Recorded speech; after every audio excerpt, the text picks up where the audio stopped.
All right, greetings friends. Jacque Howard here. I'm on location at Cooper's Riverview in historic downtown Trenton, New Jersey, right on the Delaware River. And I'm pleased to be with Dan Benson, who is the newly elected Mercer County, New Jersey County Executive. Congratulations Thank you so on your much. success. You are welcome. I know that you've been in the process of understanding the politics and the political system in the region for quite some time. You've got a wealth of knowledge. You also have deep connections. The timing is very interesting. You are in a new space.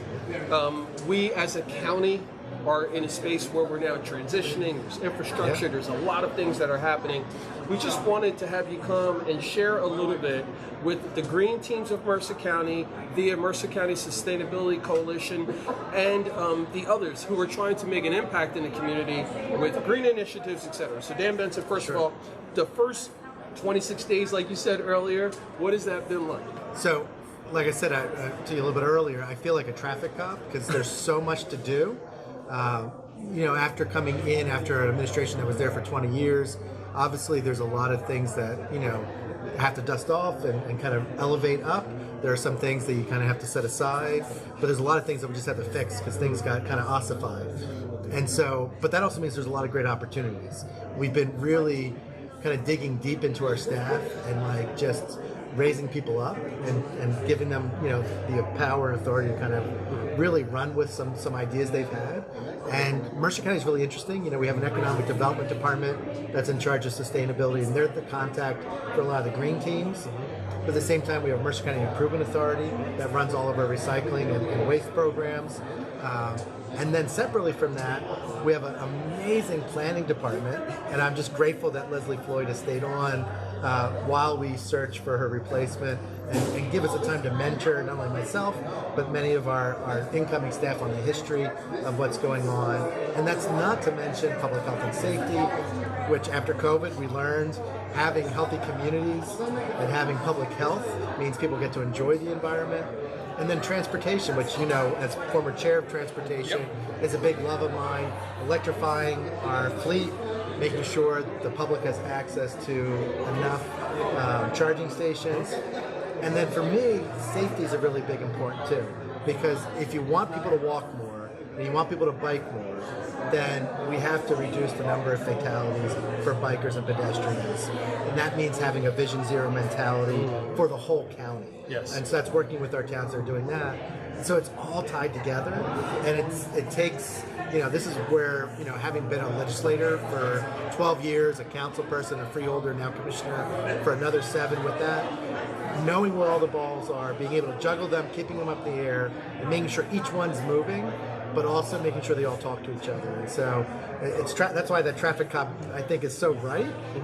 And it's just directing all the traffic, but it's saying making sure everything's flowing in the right direction to reach our goals and to empower folks in their own communities to reach theirs. Well done and well put. I mean, for many years, you've been involved in so much, not only at the legislative level, but also at a lot of events, art events, community engagement events. I've seen you there before you got to this stature and space that you are, which is critical to knowing what your elected officials are doing. Have they been there? Do they know you? Do you know them? It's critical to how we move forward. With that being said, you touched on a lot of things that are important to me, which is why I've been seeing you around for over a decade or more.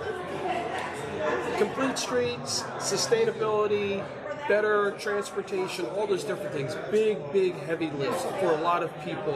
What are some of the smaller steps that you're planning on taking, maybe first quarter, second quarter 2024, so that people can get it on their radar that, hey, this is coming and the new executive director is doing things? Correct. So County executive. No, I know what you mean. Gotcha. So first and foremost, folks may have heard that we had some issues with the county's finances over the last couple of years. We can't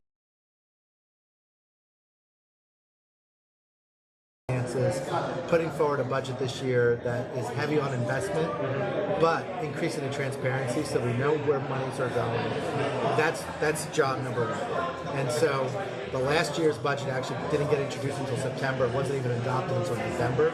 Now this is a budget for the whole calendar year. Exactly. So our goal is to get a budget hopefully by April introduced, and then before the summer's out, and then the following year really get back onto a normal schedule of kind of February and adoption in April. Because There is grant dollars that we have to go after, both federal and state. You have to have your budgets in place to seek those dollars and bring things home. The audit for 2022 is not complete. It's almost done, but it came to me when I came in. This is 2 years ago. Now, folks, you hear the numbers. The audit for 2022 is not done. Correct. So we still have 2023 to do, exactly. And a new administration that's in 2024. So there's a timeline that we have to understand. We have to deal with. We have to go in this succession. And why this is important, that 2022 audit, most federal grant programs require you to have that complete. And so that's why that's our number one priority in getting that done on the finances. It allows us to start getting everything back on track. That said, we are not, in parallel, we are working with our planning department on those projects. So making sure we land the open space pipeline, that keeps moving forward. We are looking as part of our budget whether we need to go up to a full 3 cents for open space. We did not go up to a full 3 in a couple of years. Okay. That allows us to buy some really important projects throughout the year, both Hamilton, Princeton, all across the county, East Windsor. There's some really key parcels that have been kind of just waiting. We now need to act because in many of these communities, that's their last major purchase.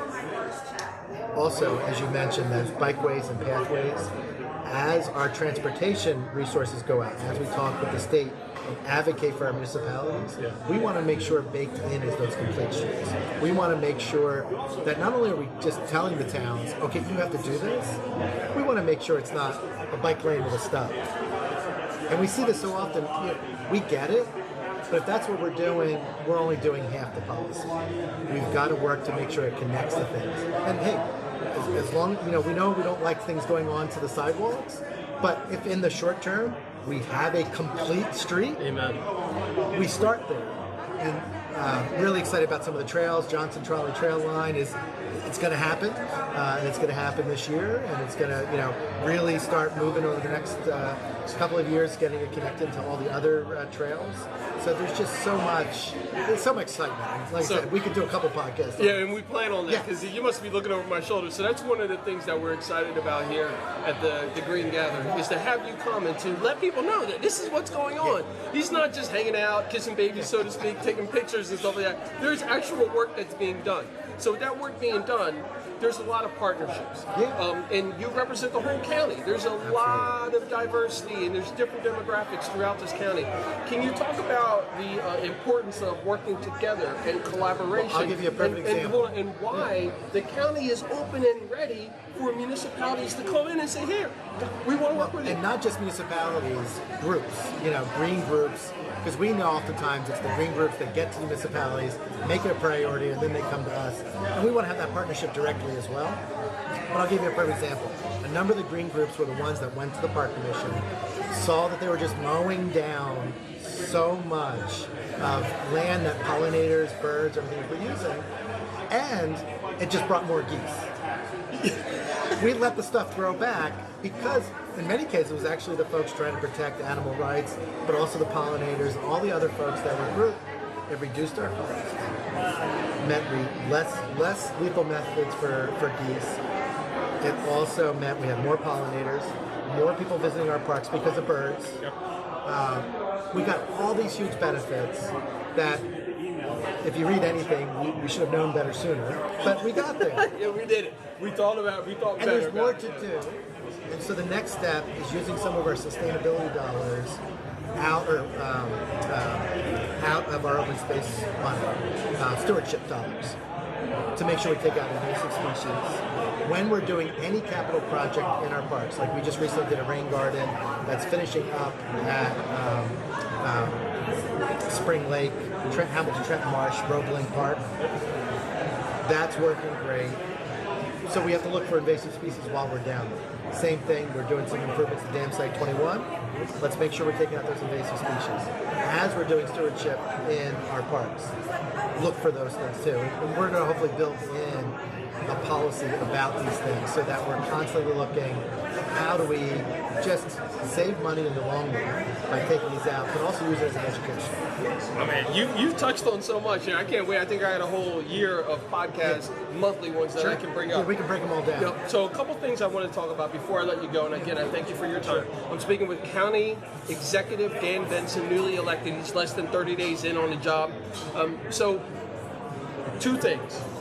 The Park Commission, all the work that they've been doing, etc., but also talk about the airports, because I think there's a lot of folks who don't really understand the magnitude of having the airport here and what it could really mean for all of us in how we how we get around with transportation. So I look at things as mobility, and again, as being a former chair of transportation, our local airports are gems, and unfortunately, if you look back over the last 15, 20 years, we've lost a lot of municipal and smaller airports, and they're all housing large housing projects now.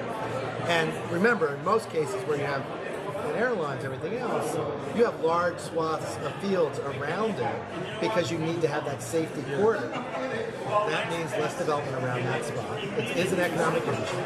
But also think of it this way, a lot of people don't get this. I can drive to Philadelphia, or I can drive to Newark, or I can drive to Mercer. Now, how much miles less is that? Secondly, how much congestion is there at Newark and Philadelphia? Mercer reduces that congestion.